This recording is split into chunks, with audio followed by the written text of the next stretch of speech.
Okay, today I'm going to be reading chapter 6 from 3 Bags Full by Leonie Swann.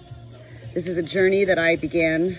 This book was gifted to me by my husband many moons ago, and I've wanted to read it forever. It's a murder mystery about sheep, and their good shepherd that wasn't even really a good shepherd gets murdered, and the whole flock, the whole kit and caboodle is there to figure it out. My mother has macular degeneration and is really struggling to read these days, and so I have shared with my mother that I wanted to and want to share this really what I know is a good book. I think they're turning it into a movie, to be honest, so I know it's a good book. We're getting into chapter 6, and so far I love it, and I hope my mother is enjoying this as well. Chapter 6, Maud Scents Danger. And so began the eventful night that would have the sheep still bleeding over it months later. It began with Heather standing in a corner, mute with shame, as the eyes of the whole flock were turned incredulously on her. "A thing?" exclaimed Mopple. "A thing?" breathed Cordelia. "What's a thing?" asked a lamb. "Can I have a thing to eat too? Does it hurt?" The mother ewe looked embarrassed. "How could you explain what a thing is to such a young lamb?" It's not really a thing," murmured Heather. She had bent her head and was looking a little mulish. "It's beautiful." "Can you eat it?" asked Mopple. When it came to things, Mopple the whale could be as stern as any other sheep. "I don't think so," Heather's ears drooped. "Is it alive?" asked Zora. Perhaps." You could tell from looking at Heather that this possibility had only just occurred to her. When the lights fall on, something moves. It's as beautiful as water. I just wanted to have it so I could always look at it. "Heather!" Sir Richfield stepped forward. He held his head very high, and his horns, which had begun to grow their third curve, cast a reproachful shadow at Heather's feet in the moonlight. Othello gave him a strange look.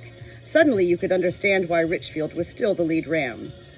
"You can always look at everything really beautiful. The sky, the grass, the cloud sheep. You can catch the scent of lambs. See sunlight falling on fleece. Those are the important things. You can't have them." Richfield was speaking as he would have spoken to a very small lamb. He said what they all knew anyway, but the sheep were impressed. You can only have what's alive. A lamb, a flock. If you have something, it has you. If it's alive, and it's a sheep, that's good. Sheep are meant to have each other. The flock is meant to stay together, ewes and lambs and rams. No sheep may leave the herd. So stupid, oh, such a stupid thing. I ought to have kept my mouth shut. Oh, if only I'd kept my mouth shut. Now Richfield was rambling. He looked right through Heather, muttering to himself. Heather made a defiant face again and was about to slip quietly away among the other sheep when a rusty voice spoke up from the darkest corner of the hay barn. A voice as brittle as a branch washed ashore. "Having is bad," said the voice. "Having things is bad." They all turned their noses to Willow, who was standing in the shadows behind the empty hayrack. Her old eyes glittered like 2 dewdrops. Heather's head sank to phenomenal depths. "Mommy," she murmured. Normally, mother ewes and their lambs stick together like sandy ground and seagrass. A mother ewe scolding her own offspring in public is unheard of. But the only reason why Willow had said nothing against Heather so far was that she didn't talk anyway, or so the smarter sheep said. Willow was the second most silent sheep in the flock. The last time she had said anything was just after Heather's birth, when she made a casual and disproportionately pessimistic remark about the weather. None of the other sheep were sorry that Willow wasn't the talkative sort. She was said to have grazed a whole bed of bitter-tasting sorrel in her youth. There was no other way to explain her notoriously bad temper. But this time she hadn't been exaggerating. "It's shameful," said Cloud. "It's scandalous," said Zora, calmly pulling a single blade of hay out of the empty rack. "It's undignified," said Lane. "It's stupid," said Maud. "It's human," said Richfield, who was wearing his stern lead ram expression again. That said it all. Heather looked as if she might turn into some small scentless animal at any moment now. Miss Maple pricked up her ears. "What kind of a thing is it, actually?" she asked. "It's..." Heather stopped. She'd been going to say beautiful, but it was beginning to dawn on her that talking about things in such terms wasn't right. She thought what else there was to say about the thing that was good. "It has no end." "Everything has an end," sighed Sarah. "If something didn't have an end, there'd be nothing else, not a sheep in the whole world," said Zora. who often occupied herself thinking over such problems on her rock. The sheep exchanged melancholy glances, but Heather was still defiant. There are 2 signs on it, signs like in the books. Perhaps it isn't a thing, perhaps it's a story, and it's a bit like a chain, like Tessie's chain, only shorter and it doesn't have an end. You can look at it for hours and never see any end. And you have been looking at it for hours, bleated Maud. Your nose smells of that human thing. I picked the scent up at once. Heather confessed everything. She had found the thing in the meadow soon after George's death and let it enchant her. She had rolled a stone over it to keep it safe. Only today had she picked it up in her mouth and hidden it under the dolmen while Richfield was counting the sheep. She was sorry. She never wanted to see the thing again. The sheep decided to send an expedition in the dolmen at once to dispose of the thing once and for all. They'd put it in its place, in the world of things, on the ground, far away from sheep. The expedition was an honorable affair, and they wondered who should be elected to go. Cloud suddenly had her old trouble in her joints. Sarah had to suckle her lamb. Lane had a sneezing fit. Surprisingly, Mopple turned out to be night blind. All the sheep were afraid of going to the dolmen by night so soon after the dancing wolf's ghost had been spotted there. The expedition ultimately consisted of Sir Richfield, Othello, Miss Maple, who was very obviously curious about the thing, Maud, who could never think up any excuses in time, and Zora, who was too proud to think up excuses. And Mopple had to go too. Colliding with a post inside the barn to convince the others of his night blindness did him no good. Mopple was the memory sheep.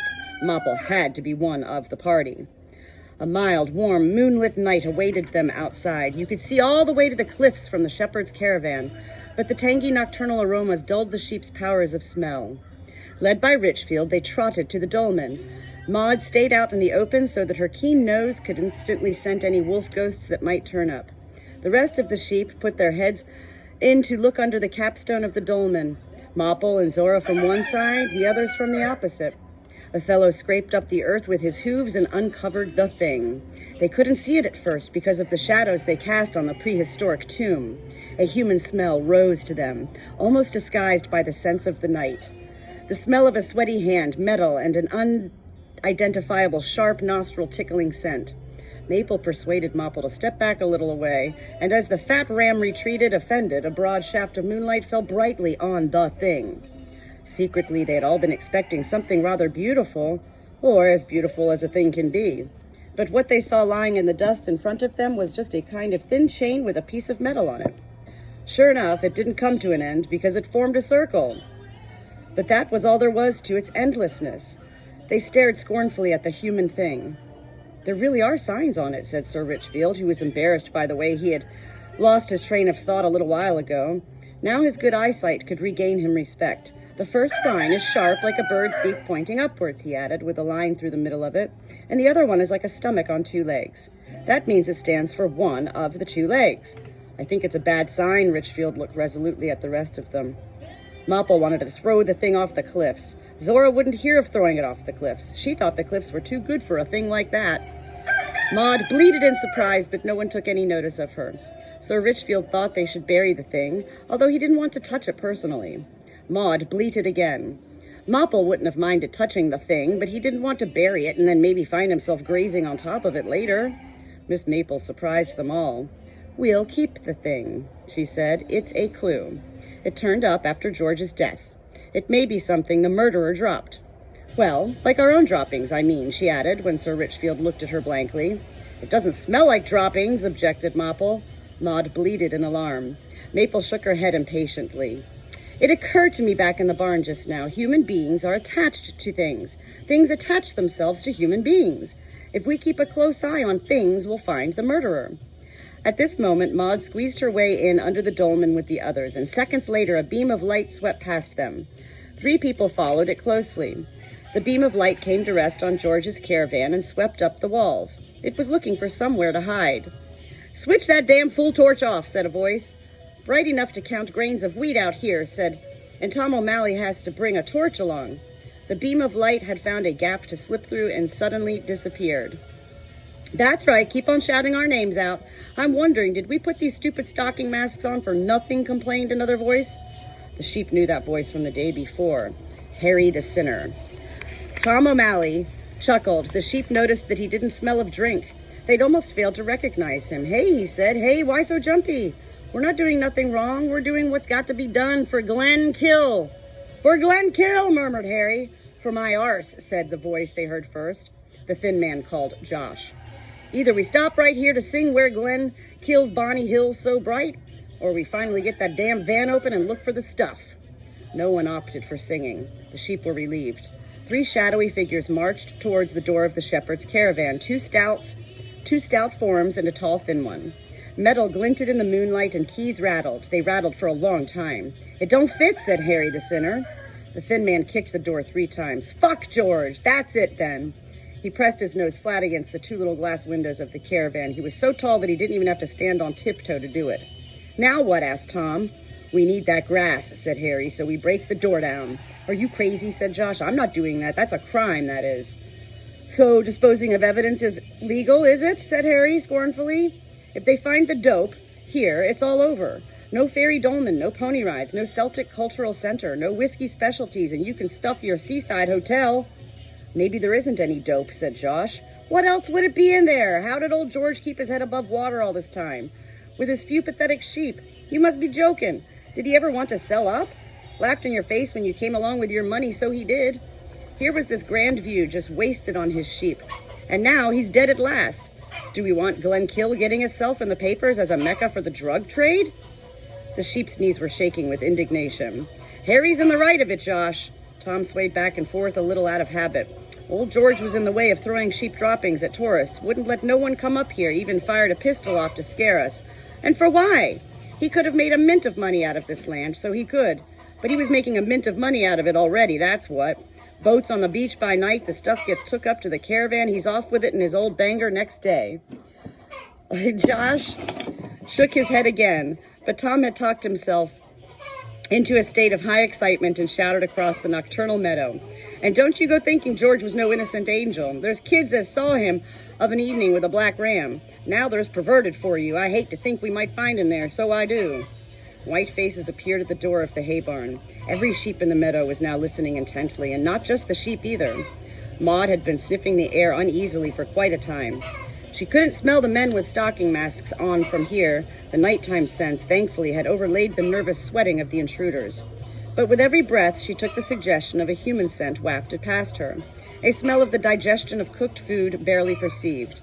At first she had blamed the thing, but the thing was lying on the ground and the human smell was seeping down from above. She craned her neck up. She was certain of it. Someone was lying on the capstone of the dolmen. A master hunter. Maud knew that at once. The back of her neck tingled, and a memory that was not her own of narrow rocky ravines and lurking beast of prey arose in her. Wolf, she thought, wolf? When a sheep thinks wolf, its proper course of action is to bleat and run away. But Maud stayed put. The enemy was too close, and now that she had identified him, his scent surrounded her on all sides. He wasn't coming closer. He was already here.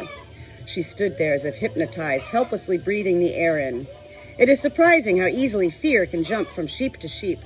Maud hadn't moved or made a sound. All the same, the other 5 sheep knew about the wolf at once.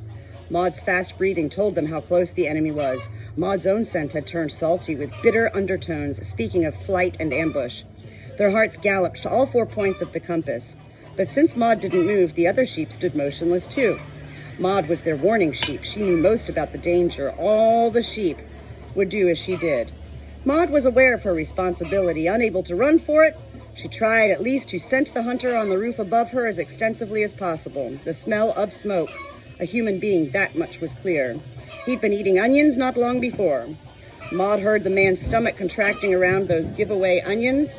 The thin man kicked the caravan door again. It made a small, frightened sound. Perhaps the beam of light was sitting nervously inside. The man on top of the dolmen tensed. At that moment, Maud knew he wasn't hunting her. He was after the 3 men by the caravan. Maud gave off an aura of relief. Over by the caravan, the interesting discussion of what exactly George and Othello did together had now come to an end. "So do they search the caravan then?" asked Tom. "Not them. They don't do nothing. Devil a bit of it. No police inquiries, no questions. Hushed up, forgot, dead and buried. That's the way of it. All in league together they are, the police and the drugs boys. Bribed. Every man jack of 'em." Tom's voice held a trace of disappointment that no one had gone to the trouble of bribing him. "So?" the thin man sounded annoyed. So why do we have to break in here if no one's interested in the stuff anyway? No one replied. Harry half-heartedly kicked the door. It was quiet inside. Tom turned away from the others and was about to set off in the direction of the paved road. Then he froze. "There's a car," whispered Tom. The sheep had heard it long before. A big car without any lights on was purring along the road. It came to a halt and stopped purring. The three men scattered like chickens. Harry the Sinner doubled expertly back and forth a couple of times.